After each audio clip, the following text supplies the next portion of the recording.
Aku bisa membuatmu jatuh tunduk kepadaku, meski kau tak suka kepadaku.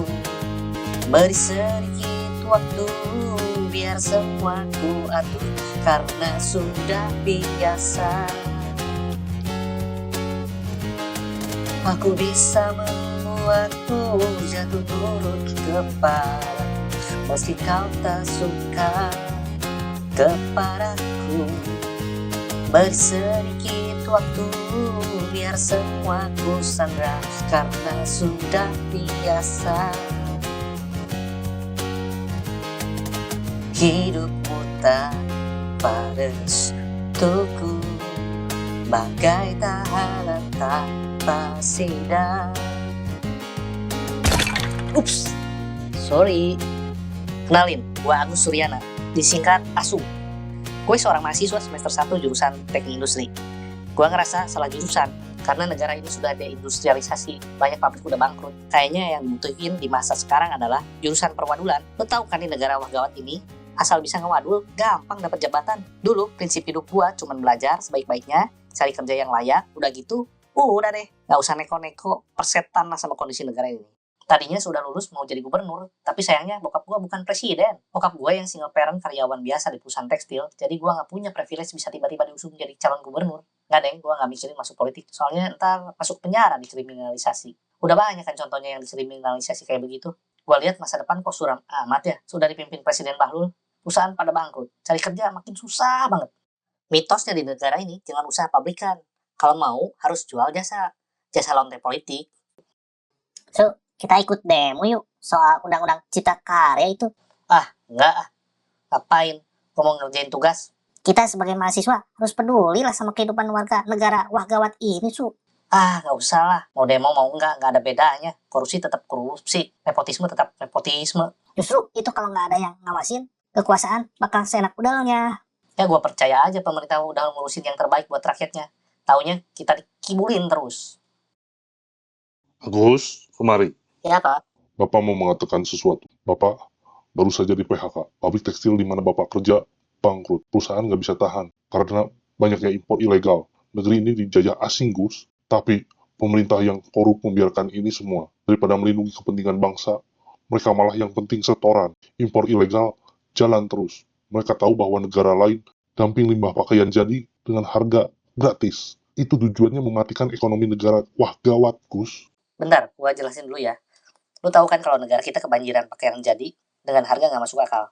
Bisa harga 10.000, 15.000. Gini gue jelasin.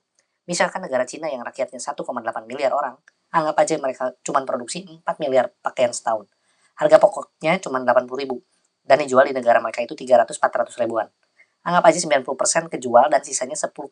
Nah 10% ini kira-kira 400 juta pakaian dibuang ke negara lain, termasuk ke negara wah gawat ini. Dibuang dengan gratis pun secara total masih untung, karena 90% tadi sudah dijual dengan harga yang margin tinggi. Harga 10-15 ribu nggak masuk akal. Mungkin dari Jakarta Bandung aja udah 7.000. Ini dari Cina, bos. Jadi ini kemungkinan barangnya udah gratis. Tujuannya untuk ngancurin industri pakaian di negara tujuan, biar pada bangkrut. Sampai sini paham kan? Nah kenapa pemerintah tolak anjing babi itu biarkan terjadi bertahun-tahun? Tidak lain tidak bukan karena korupsi. Tiap kontainer masuk ada kebagian setoran. Ngaku barangnya apa padahal dalamnya pakaian jadi. Dan nggak diperiksa juga, dilolosin gitu aja. Lo kebayang nggak kalau negara wah gawat yang penduduknya cuma 285 juta, terus kebanjiran 400 juta pakaian jadi? Gimana pabrik-pabrik tekstil dan garment nggak pada bangkrut coba? Nah ini juga berlaku untuk macam-macam barang, bukan cuma pakaian jadi. Pabriknya bangkrut, otomatis PHK massal. Orang-orang yang di PHK juga kagak punya duit, bos. Mana ada bisa belanja. Sekarang lo paham kan kenapa negara ini daya belinya nggak adaan sama sekali. Semua gara-gara Presiden Bahlul ini milih orang-orang yang ngurus, nggak ada yang bisa dipercaya. Belum lagi judi online yang dilindungi si Bahlul. Padahal bandarnya itu juga udah puluhan tahun. Dari zaman judi togel, judi bola, judi kupon, sama aja itu juga orangnya. Sekarang balik lagi ya. Gus, kalau Bapak nggak punya pekerjaan gini, Bapak nggak bisa bayar kuliah kamu semester depan, Gus. Oh gitu ya Pak? Nggak apa-apa Pak. Saya nggak usah kuliah juga nggak apa-apa. Kan kuliah itu tersier ya. Kata Menteri Pendidikan aja bilang begitu. Apalagi kalau Menteri Perwadulan. Maaf ya nak, sekarang juga sulit cari kerja yang layak. Teman-teman Bapak sampai anak-anaknya banyak yang pindah ke luar negeri untuk kehidupan yang lebih layak. Menurut kamu apa sebaiknya kita pindah juga ke luar negeri aja? Coba kita lihat beberapa bulan ke depan ya Pak. Barangkali dapat kerjaan lagi. Gus, Suatu saat kamu nanti ke dunia kerja, jadilah orang berguna bagi banyak orang. Jangan korupsi, karena itu sangat menyengsarakan rakyat. Itu kejahatan yang benar-benar keji. Rakyat udah susah begini, mereka masih pura-pura baik-baik saja. Ditutupi dengan berbagai alasan menggunakan buzzer. Iya pak. Anjrit, baru gue sadar sekarang bahwa kebijakan yang tawa anjing babi itu berdampak pada semua lapisan masyarakat. Mana gara-gara si Bahlul, semua warga wah gawat susah. Kecuali si Bahlul dan keluarganya, mereka pesta pora. Bangsatnya, dia lagi bikin istana pakai duit rakyat yang lagi sengsara. Jauh-jauh biar susah demo. Gue jadi yakin bahwa perubahan harus diusahakan segera. Astaga, astaga, Apa, Su? bapak gue kena stroke, masuk ICU anjrit. Mungkin karena stres, bapak gue gak punya penghasilan, gara-gara di PHK. Buruan lah, gue mau ke rumah sakit. Suster, bapak saya di mana? Oh, maaf Pak. Bapaknya sudah dipindah ke kamar mayat. Gak mungkin, gak mungkin, gak mungkin. Ini mimpi, gak mungkin. Pak, maafin Agus ya. Belum bisa berbakti. Tapi pesan Bapak, insya Allah akan saya ikuti.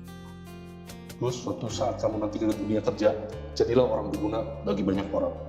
Jangan korupsi, karena itu sangat merugikan rakyat. Itu kejahatan yang benar-benar keji. Bapak.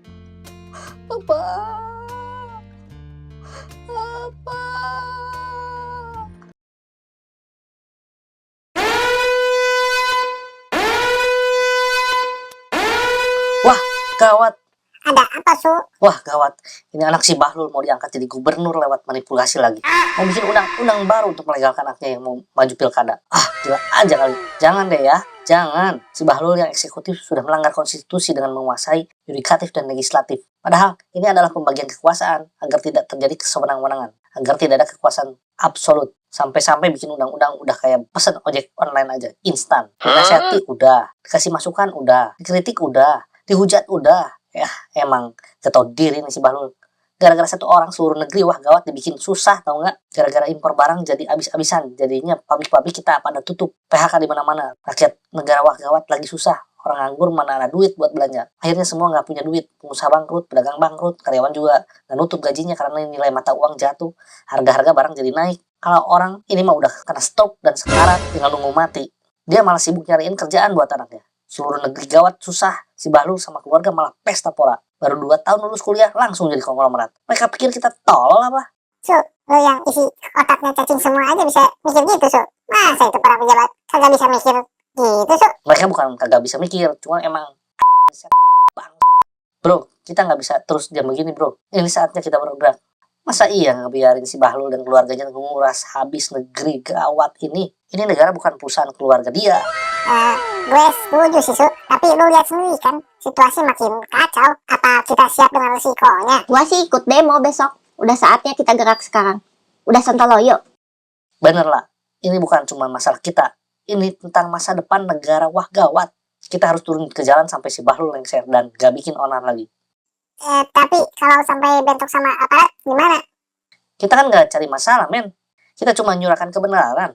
Kalau kita bersatu mereka kagak bisa menindas kita. Kita pasti gesekan sama aparat. Itu udah resiko. Lagian kita ini nggak punya kasus nggak kayak para elit politik. Jadi nggak usah takut. Lagian lo kan pacar aja nggak punya. Nggak ada yang nyariin lo. Kalau dibui juga man. Bakakak.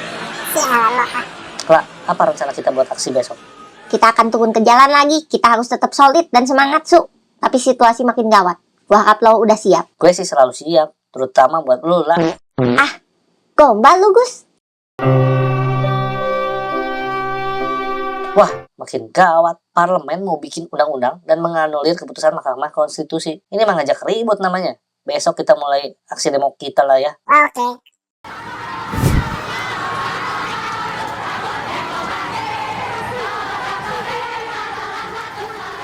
Sementara di dalam gedung terjadi konspirasi.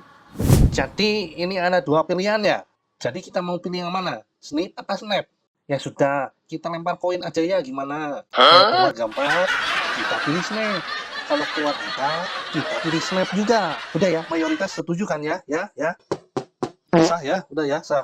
Evolusi. Revolusi, revolusi. Lo lagi ngapain bang? Sini gue bantuin. Nih pakai ini bang, biar cepet.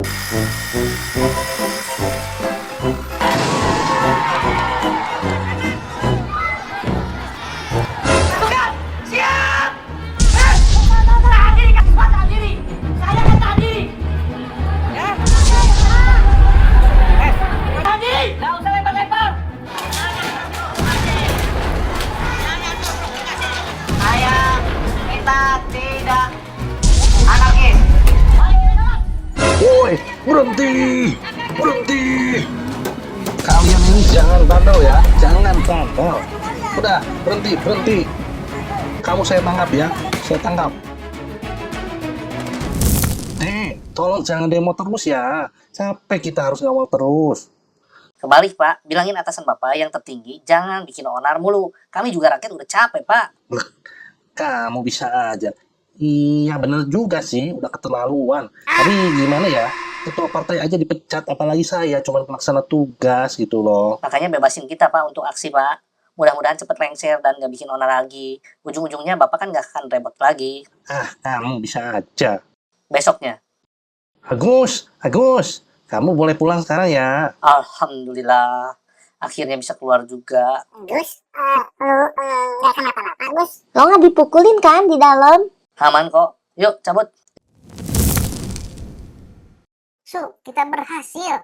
Parlemen batalin undang-undang titipan si Bahlul. Si Bahlul juga mengundurkan diri.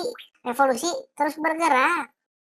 Dengan ini, saya menyatakan berhenti dari jabatan saya sebagai Presiden Negara Wahgawat, terhitung sejak dibacakan surat pengunduran ini. Yes, alhamdulillah. Akhirnya perjuangan rakyat membuahkan hasil. Yes, akhirnya menang juga kita. Setelah berhari-hari kita aksi, akhirnya mundur juga si Bahlul. Semoga presiden baru dapat memimpin dengan amanah ya. Jadi, makan apa kita sekarang? Perut gua udah keroncongan nih. Bagaimana kalau kita mulai dengan makan siang? Aku janji, kali ini kita benar-benar makan. Oke, makan siang pertama kita setelah repot nasi. Ayo, kita jalan. Perjuangan ini belum selesai. Gue sadar kita nggak bisa menang dengan hanya joget-joget di TikTok. Kita harus terus berjuang sampai bisa menempatkan kedaulatan di tangan rakyat kembali. Sementara itu, presiden baru. Demi Allah, saya bersumpah akan memenuhi kewajiban Presiden Negara Wahgawat dengan sebaik-baiknya. Suatu saat kamu nanti ke dunia kerja, jadilah orang berguna bagi banyak orang. Jangan korupsi, karena itu sangat merugikan rakyat. Itu kejahatan benar-benar kecil.